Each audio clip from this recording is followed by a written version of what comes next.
নমস্কার সবাইকে। তো দেখো আজ চলে গিয়েছিলাম মামার বাড়িতে। তো দেখো যাওয়ার সময় এই কৃষ্ণচূড়া ফুলগুলো দেখে তো দারুণ লাগছিল, আর এই ফুলগুলো আমার দারুণ লাগে এই সময়। তো দেখো চলে যাচ্ছিলাম রাস্তা দিয়ে, তো তারপর চলে যাওয়ার পর মামি মুড়ি খেতে দিয়েছিল। তো তারপরে গিয়ে আমি একটু বাগানে চলে গিয়েছিলাম, আর গিয়ে দেখলাম মামা আর ভাইরা মাছ ধরছিল।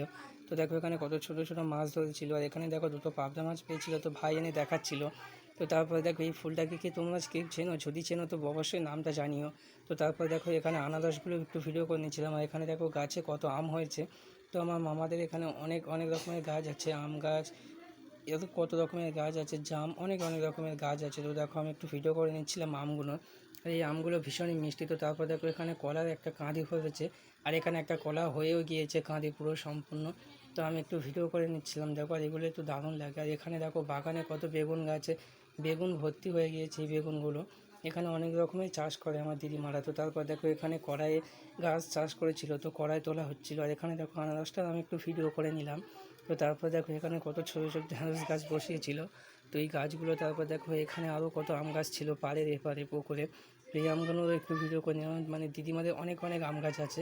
তো তারপর দেখো ওই যে কড়াই গাছের কড়াইগুলো তুলে এখানে রোদ্দুরে দিয়েছে। তো দেখো আর এগুলো ছাড়ানোর পর কড়াইগুলো বেরিয়েছে। তো তারপর গাছ থেকে অনেকগুলো পাকা আম পেড়ে খেতে থাকলাম। বাই।